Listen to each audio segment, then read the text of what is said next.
All right, it's officially 4 o'clock. We're going to keep letting people in as they come, but we're also going to get started and respect to everybody's time, as I always like to do on these calls. Can everyone just stop and take a big, deep breath for me? Mondays are hectic, our days are busy, but you, and we're grateful for it, have prioritized 30 minutes of your time today to chat with us and to help, along with John, get our headspaces in the right place for the rest of the week. So thank you for doing that. Thank you for being present. Thanks for using the chat. Patty, you especially, now that you're in, um, to not just interact with John. This will be a highly chatty meeting like they always are, but also each other. Like, we're all here at this party today. Use the chat to affirm each other, to encourage each other, and to just give us all a boost going in.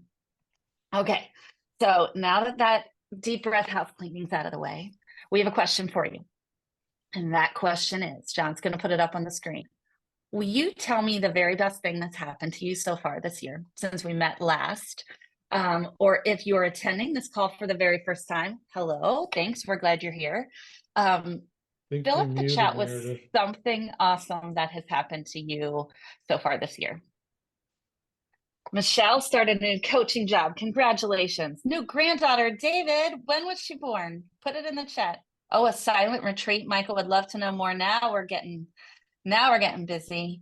Brad went to visit some family. Lynn got quality time with a small group of friends. So Maya exercising 5 days a week for 4 days. Yes, love that so much. A month old, David said of his new grandbaby. That's precious. All right, John, what about you? What's the best thing that's happened to you since we last spoke? Funny, the garage store thing struck a chord, just not in a positive way. We also were able to invest in a garage store, although I don't think it's going to be considered the finest thing that's happened in 2024. So I'm going to go through a couple things that are highlights already professionally, even a little bit more than personally, but there is, of course, some overlap. And before I do, I just wanted to look around the Brady Bunch wall that I'm looking at right now and welcome everybody. I know Meredith did it on the front side, but I want to echo that too. This is Monday. It is busy. Most of us are in the afternoon. Some of us are after hours, after work. You're getting ready for dinner and all the things that go with that. We love you. We're grateful for this time and we cherish it. So thank you for taking a deep breath and spending 30, 45 minutes or so on this Monday afternoon with your friend, John O'Leary and Meredith and our crew. Crew, let's roll, man. We got 70 already on the call and it just started. More will join us as we dance forward. Meredith asked for my highlight. Professionally, Meredith, there were several, but speaking, we've had a great month in January and a big one coming up in February. But the highlight wasn't some fancy event necessarily in some auditorium. It was actually an event that took place with you by my side, actually, I'll add, in Kansas City.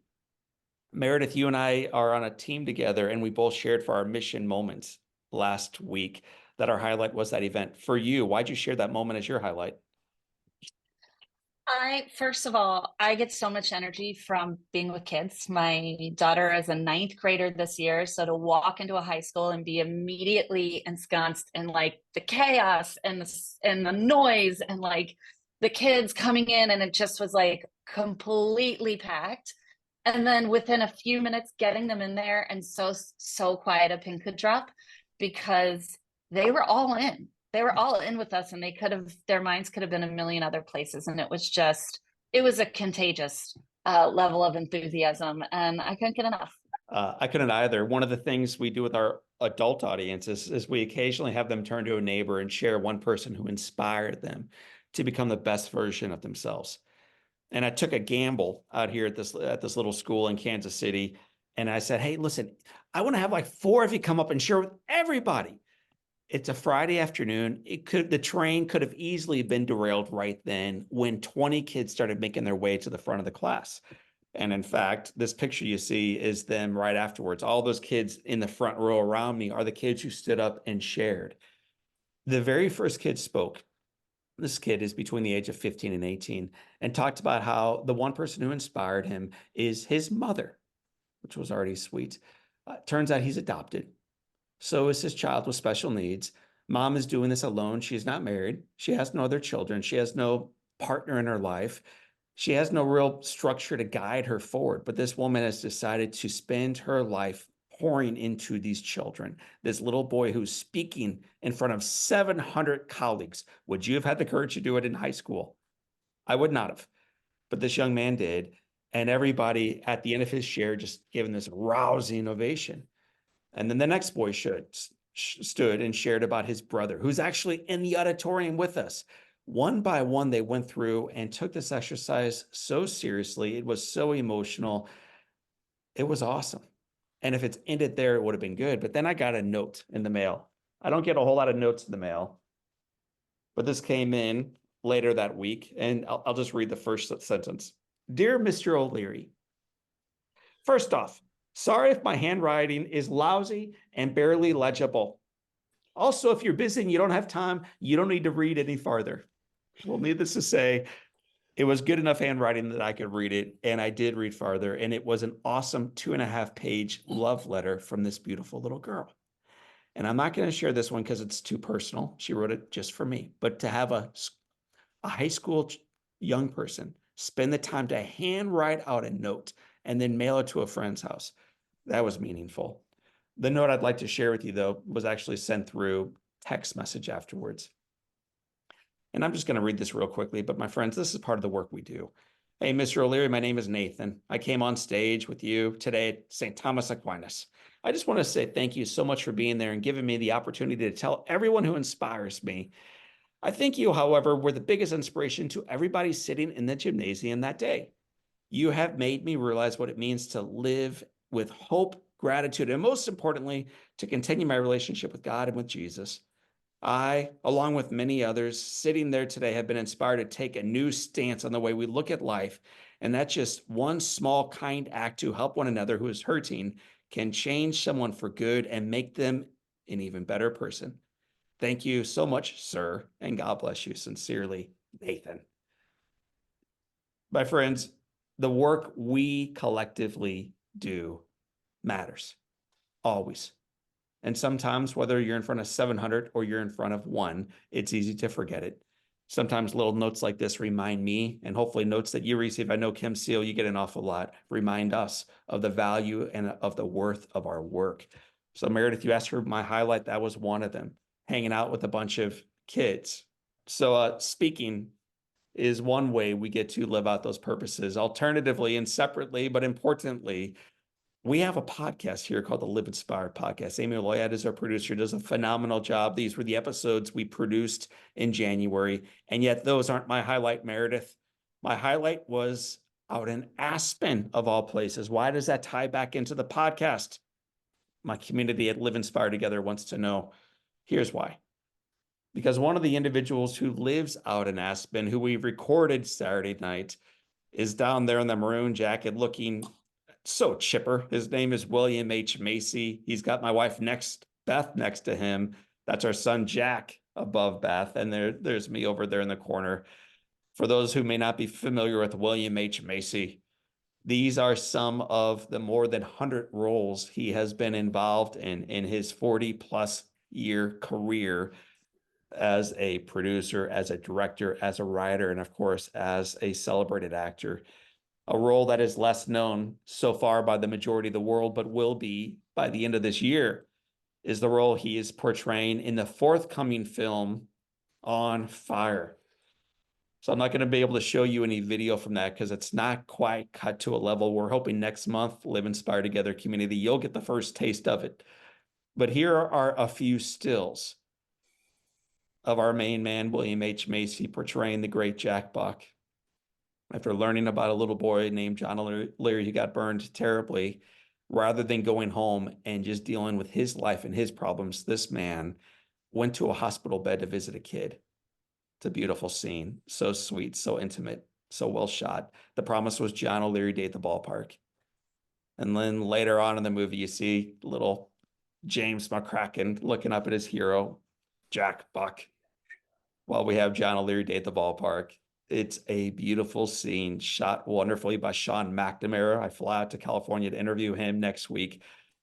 But Bill Macy did an incredible job. And this is the last time you'll see Bill in the movie. This is when he hands a crystal baseball, the ball he received when he went into the Hall of Fame, to a kid, 22 years of age, named John O'Leary, giving away the most important thing he had physically, heirloom quality, to a kid who had no idea what to do with it other than Peter Oliver to say the important words. You ready for it? Thank you.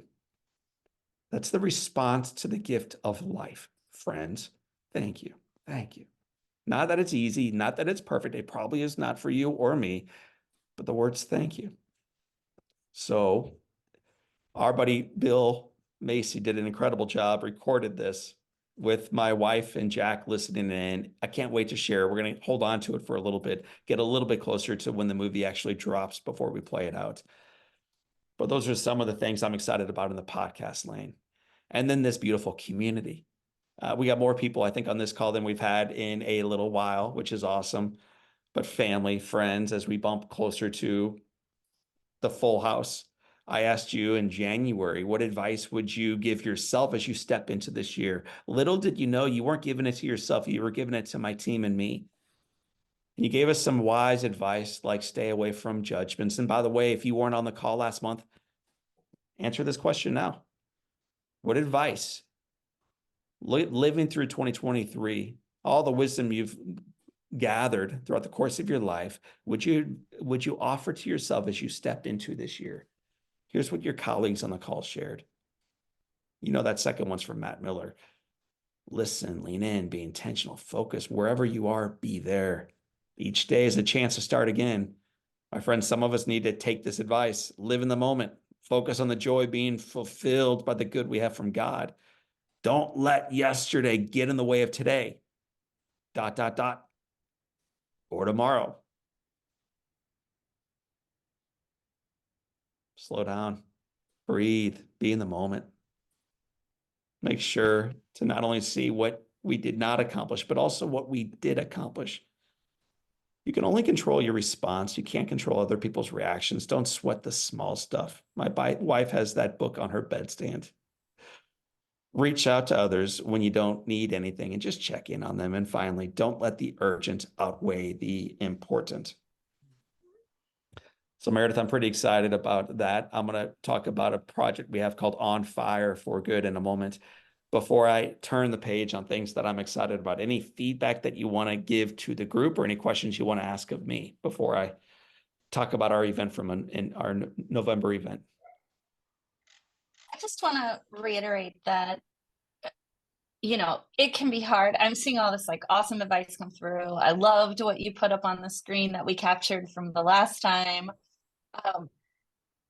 We need to be reminded, all of us, all the time. Like, I look at some of those things and I'm like, God, I really needed to hear that yesterday, or I'm so glad I'm reading that today. You know, each day brings something different. And I just encourage everyone on the call to keep these things in mind and, you know, to apply all the good stuff that's being shared here. And you won't need it all every day. And some of it, some days you may need it, all of them. But I just am so thankful for the thoughtfulness people put into what they share here, and just wanted to reiterate how helpful it is to me.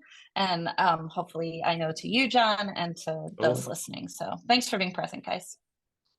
Yeah, likewise. And by a show of hands, class, how many of you were either on the internet or in person at the event in November of 2023 when we had an event called On Fire for Good? So if you happen to be in the room, Sandy Schwab is raising her hand high because she's on a phone right now. Everyone else is, for the most part, raising their hand virtually, which is awesome. Some of you have your hands down, and that's all right, because we have a quick little minute 20 snapshot of what we were part of. Not I, what we were part of, what we were part of. So here we go. I want to share with you, friends, leaders, servants, and family, a little recap of On Fire for Good.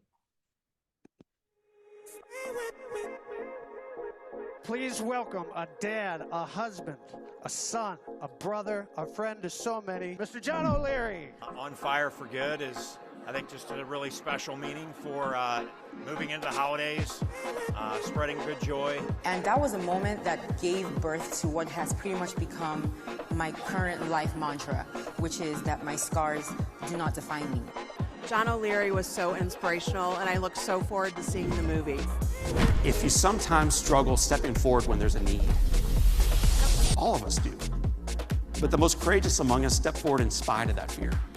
John, oh, we can't even describe him in one word. He is just amazing. So I think everything just changed for me at that point. I realized I couldn't let them down. I realized my life was not just mine, you know, and I had this responsibility that I took on myself to kind of carry those souls that had passed on with me throughout my life.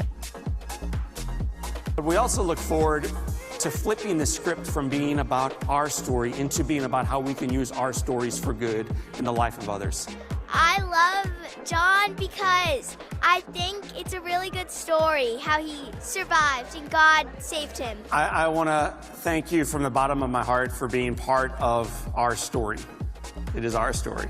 Oh, wow. Well, what a night. John O'Leary. Oh, my gosh. All I got to say is wow. He never disappoints, and he never stops making you laugh and cry. I was choked up the whole night, so I'm going to have to go home and decompress. Thank you, John, for a great night. Thank you, thank you, thank you. Your life is a precious, priceless gift. Turn off the news and say yes to being used for good.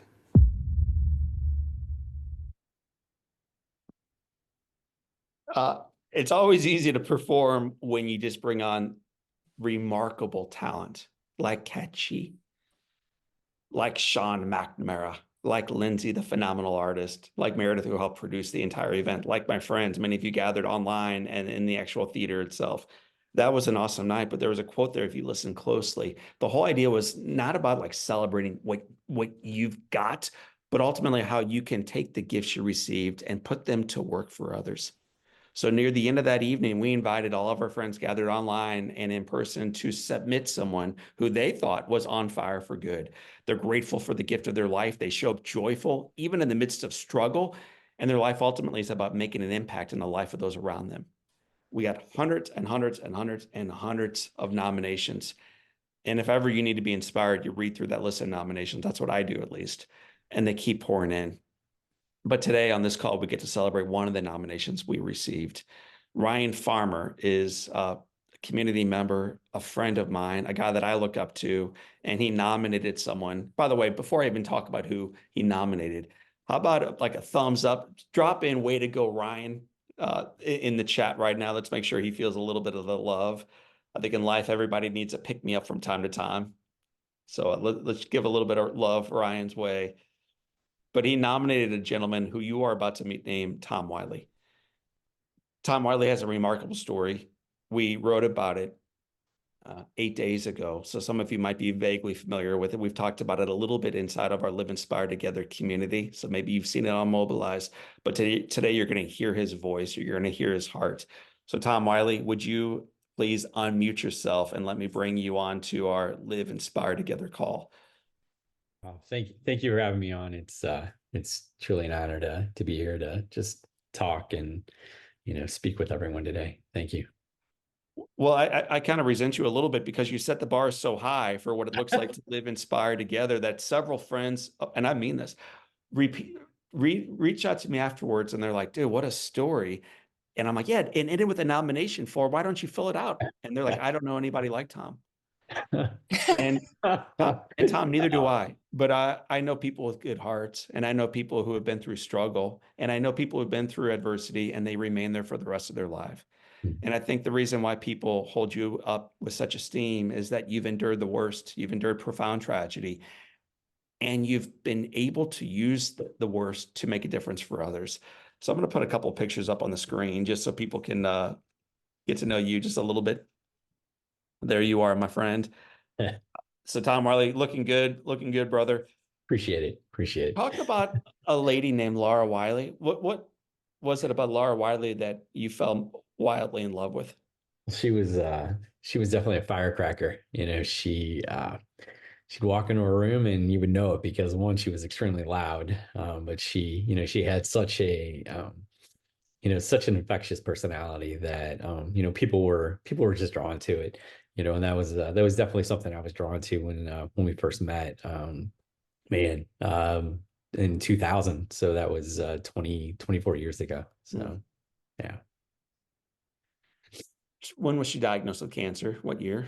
So she was diagnosed in 2013, October to be exact. And at the time, it was one of those things where we felt like it could be, cured, controlled through your typical. When I say typical, I just mean like your roadmap for breast cancer, which is typically mastectomy, chemotherapy, and radiation. And she was by probably after that first round of treatment, she was declared in remission. But unfortunately, it came back probably about a month or two after she was in remission. And then it was no longer, can we cure this? It was, how long can we, just keep things stable to where you have a very long and fruitful life. And that's kind of how we started living our lives at that point, which was no longer, long term. It was more, when you're diagnosed with cancer, you live it in increments, from scan to scan, and things like that. And it definitely kind of shifts your priorities with a lot of things. What do you remember about December 5th, 2015? Oh man, that was definitely a special day. At that point, we were about 2 years into that diagnosis, and the cancer metastasized to her bones. So she had a lot of difficulty getting out of bed, walking around, and doing things. She spent a lot of time working from bed.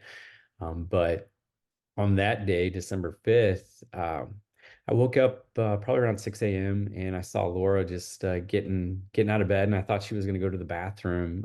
So I kind of dozed off. And typically I would wake back up because I would have to take care of the kids, get them to where they needed to go, feed them breakfast.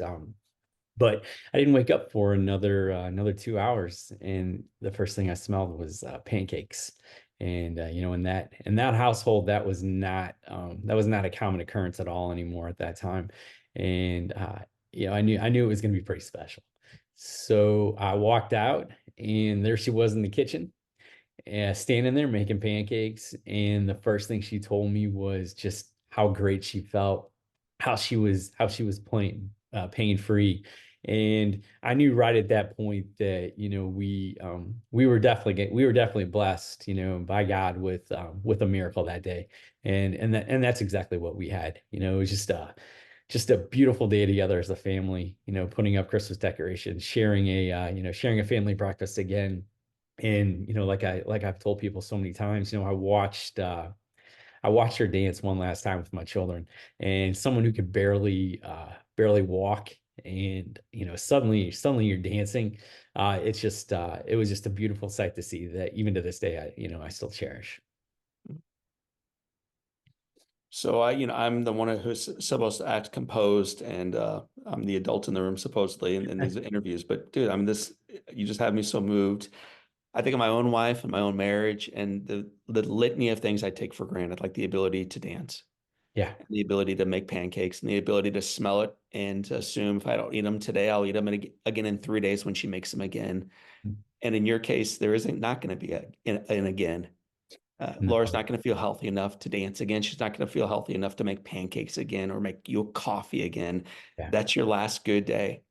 It was our last good day. And the next day, after we had this just amazing day of small little moments together, with dinner with friends and seeing the lights at Tillis Park, seeing Santa Claus, walking around the mall again, like walking around the mall, doesn't seem like a very big thing, but when someone who can barely walk, they're suddenly walking around the mall, it's amazing. In this photo, this was December 5th of 2015. I remember it fondly. And the next day, it was like night and day. We were supposed to go to the Fox for a performance with the kids. She had to stay in bed. She could barely get out of bed. She was pretty weak, just from really pushing herself the prior day and feeling just so great.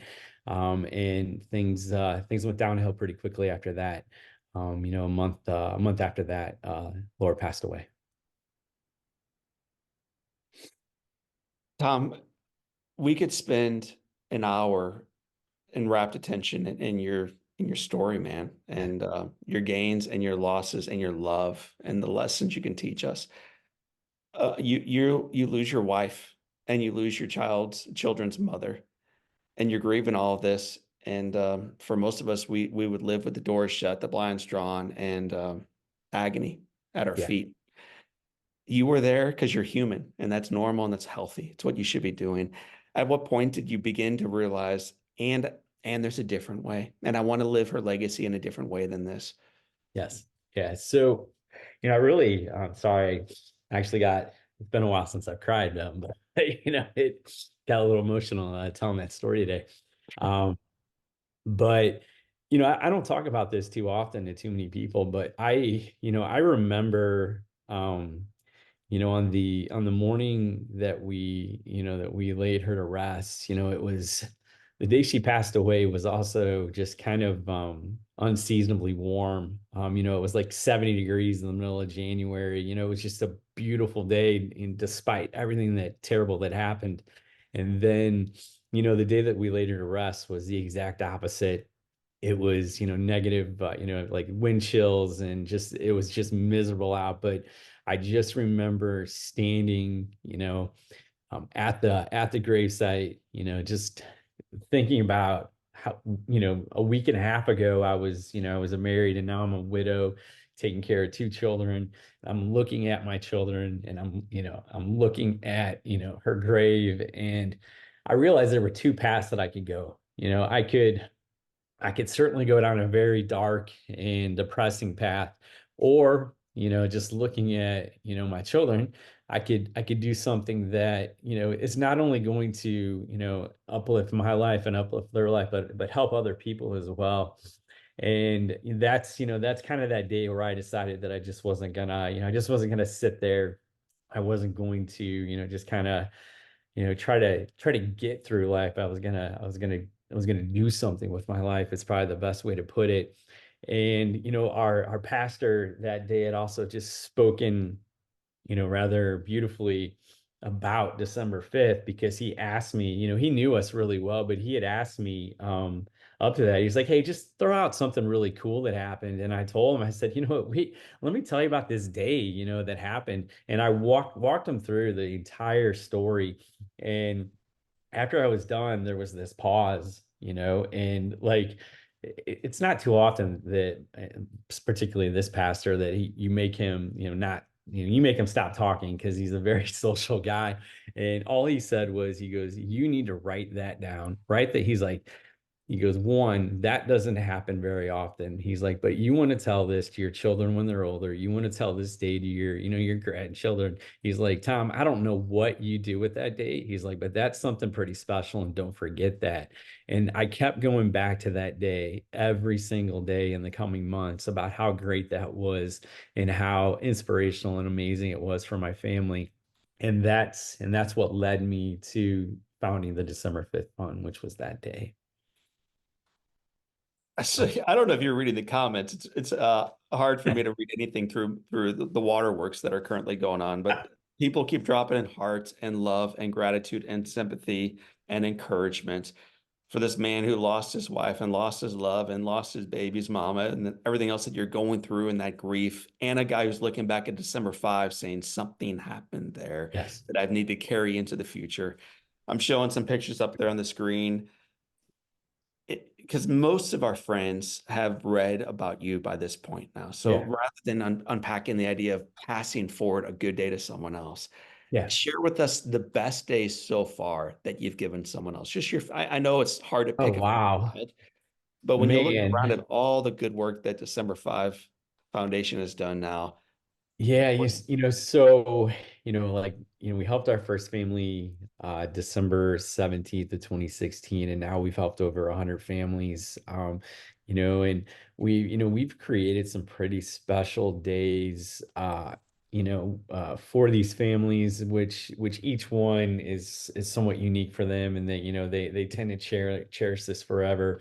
But one of the days that really kind of stands out to me was from a volunteer aspect, where just quickly, the way my organization works is we have that one great day that we send these families out for, but then also the second part of the organization is inspired by the community, the people who came together and helped me. So we have all these volunteers that come back to this family's home and give it a complete overhaul.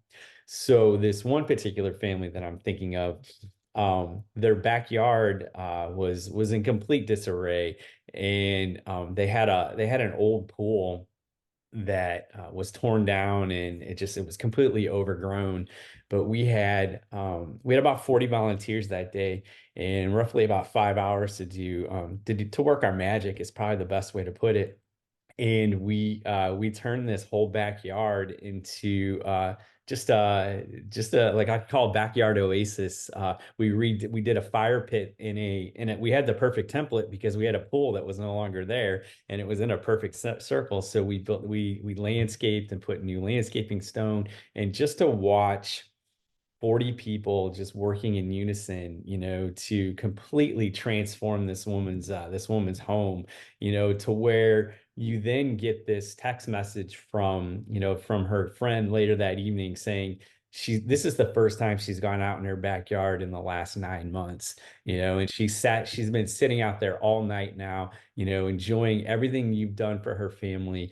Thank you. And that, not just seeing the before and after photos of just the amazing work that the volunteers did, but to know that everything we did that day is going to have a lasting impression on these people, on the person with cancer, and also on the family.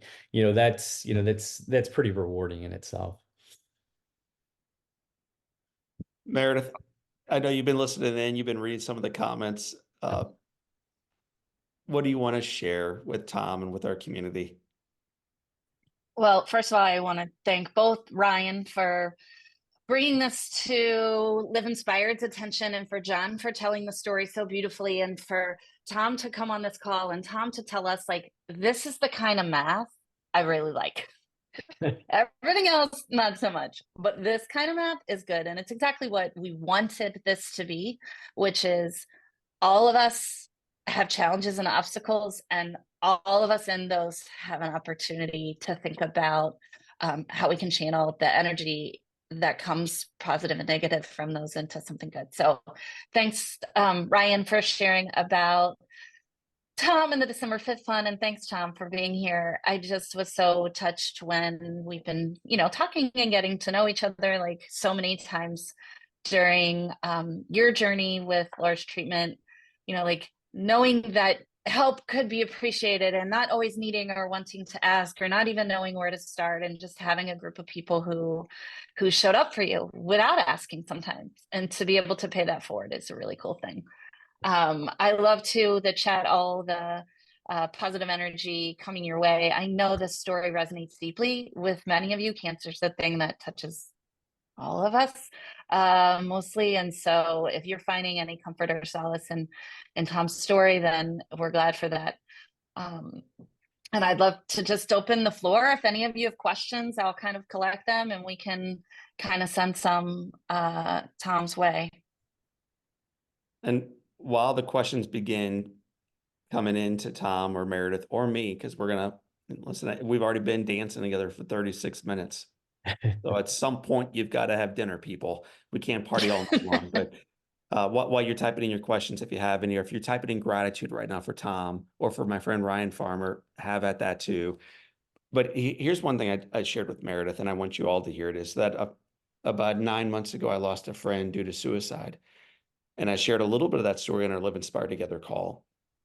And Beth and I did the right thing. We sent the right note. We sent the right flowers. We were there at the wake and funeral, right? All in. And that's kind of like in finger quotes. And I've done a couple things for this family, but it's been incidental. And it's been text messages that have gone relatively unresponded to. And I said, what can I do? Like, how do you even answer that when you're a grieving widow and you're trying to raise 3 kids and you're upside down? I can only imagine ways that I don't even know directionally which way you turn next. And you get a random text of what can I do? Not much, I'm good. So Tom, with your guidance and eventually with your input, we're going to kind of take this December 5th family into my friend's family and figure out a way to really celebrate them, whether you actually get engaged or I just give credit to where it's due, which is you. I have got a nice network here in St. Louis, a nice network in this community, this church that lost our friend. And we want to just wrap them in love. Yeah. And we want to make sure we do it pointing the light back to you, but also ultimately being reminded that it's not about us anyway. It's not about you. It's about using the gifts that we still have to impact those who might be struggling otherwise. So that's my commitment leaving this call. So you and I aren't finished yet, my friend. Awesome. So with that being committed to and spoken out loud, there it is. The gauntlet's been dropped. Any other questions or comments that you want to share with me, with Meredith, with Tom, with the nominator, Ryan Farmer, before I begin moving this call toward its appropriate conclusion? I'd just like to say real fast, first of all, don't believe that Tom is not a crier. Having known Tom for a number of years, and he knows that he's doing this because he knows that I hate watching other people cry, and it makes me cry. So, no, I mean, first of all, this feels like a triple crown of awesomeness. I mean, to be here with all of you and a person that has meant a lot to me personally, and Tom. Meredith putting all this together, I've known for 20 plus years. John, I haven't known you quite that long, but some days it feels like more. But it's been really amazing, and I think even beyond the amazing work that I'm very passionate about at the December 5th Fund, I'd just like to say for a minute that at a time in my life when I felt lost and I didn't know who to turn to. Somebody, a mutual friend of ours, said, "Hey, there's a guy that I know. He's a little bit older than you." I just like to remind him that Tom's just a little bit older than I am. But he's very close to your age. And after my wife was diagnosed with breast cancer and excuse me, I'm getting choked up here. In May of 2016, I made a connection, and Tom was nice enough to meet me for coffee, and just be a resource at a time when I didn't know who to talk to. At the time, I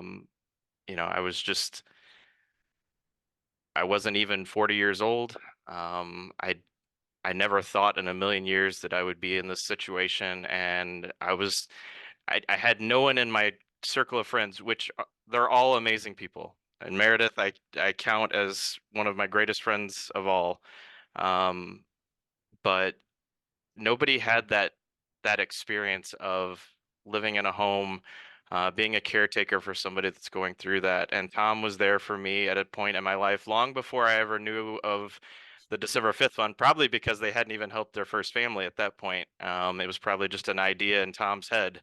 But he took the time to meet a guy that he knew nothing about, and met me for coffee, and has been such a source of inspiration and a sounding board. And like I said, the work that he's done is deserving of all the appreciation and admiration that you can throw his way, because what the December 5th Fund does for families going through something, because he's walked that walk and knows what it feels like, is incredible. But Tom Wiley, the person who has been there for so many people when he could have shut down and gone to that dark place. I'm forever grateful, and I know I talked probably more than you wanted me to, but I just wanted to say that I'm so grateful, and I'm glad that he's getting the recognition that he deserves. So, Ryan Farmer, you're an amazing man and husband and caretaker. Yes, he is. Yes, he is. And we love you, man. So, there's a lot of love being thrown around on this call. I think we're going to go a little bit late tonight. I just want to read a couple of the comments coming in to Ryan and Tom and the others. Thank you so much for pouring yourself into others and for being willing to talk about your beautiful family. Goes out to both those men. Roger and Sue, our dear friends, said Tom turned tragedy into triumph. God bless your work. They keep pouring in. I'll read one more from Mandy. Thank you, Tom, for sharing. We all have our own crosses to bear, but you have not only carried yours, but shown the rest of us how to do it with dignity and shown how to turn a negative into a positive. Your wife would be so incredibly proud of you. She is smiling. She is dancing in heaven for sure. Woo. And I'll let you read the rest, but my goodness. I mean, there's just love and appreciation on this call because someone is on fire for good. It's someone who recognized what I heard 37 years ago as a little boy, but ignored something that I heard in church when I was 28 and slowly said yes to. And it is these words, Tom, your life is a priceless, precious gift. Say yes to being used for good. And that's hard to do when life is going extraordinarily well. It's almost impossible to do when you're losing your wife, but that's exactly what you've done, man. So brother, I just appreciate you. We're glad that you are part of our family now. We're glad that we get to do work and life with you and impact one more family, at least with you going forward. More to come. I have every certainty of that. We do want to give everybody in the call before we wrap up this one. Well, first of all, Meredith, if you don't mind, type in the direct link into the December 5th fund, December 5 fund.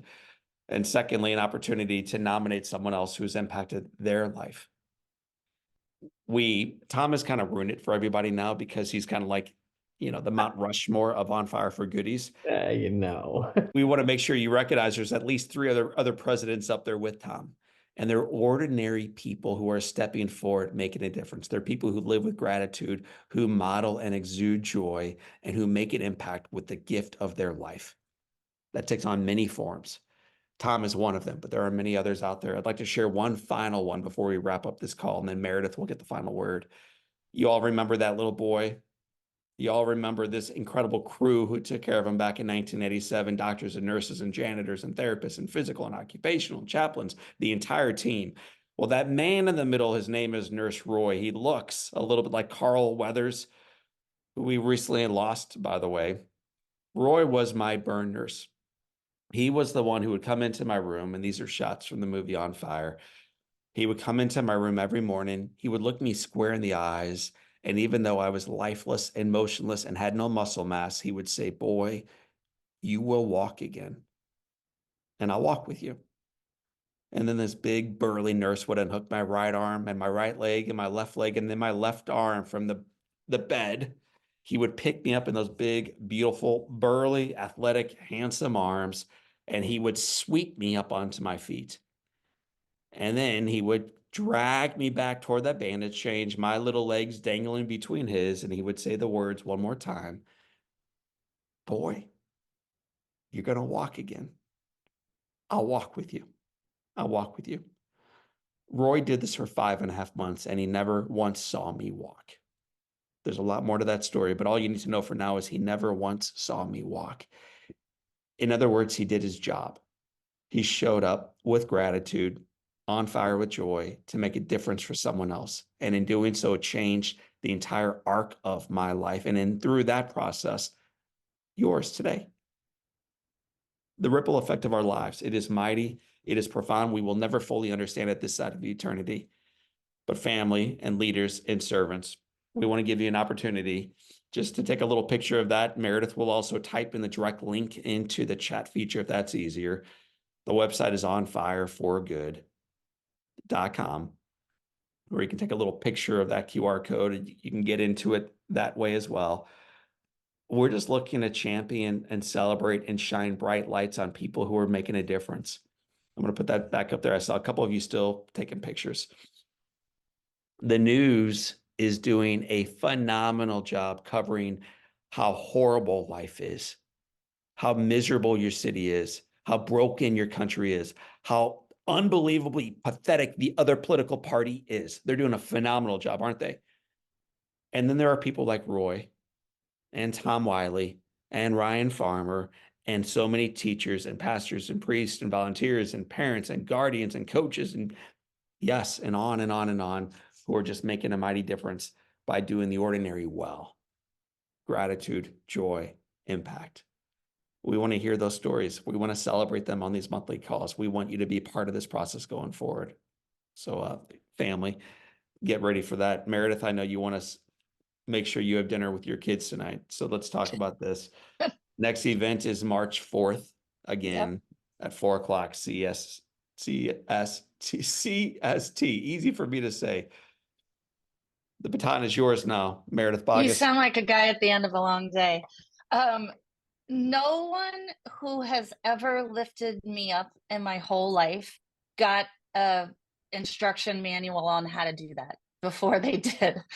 And so I know Tom would be the first person to say that he didn't start this whole thing knowing exactly how it would go or what to do or how to get over all the like tremendous obstacles, personal and professional, that were like in his way. And the same with Ryan, and the same with John, and the same with anyone that's ever been there for anybody else. So think of the people in your lives that have lifted you up, whether they knew it or not, and tell us about those. You know, we want to share more of these stories with you, and more of these stories on our social channels, and more of these stories in Live Inspired Together.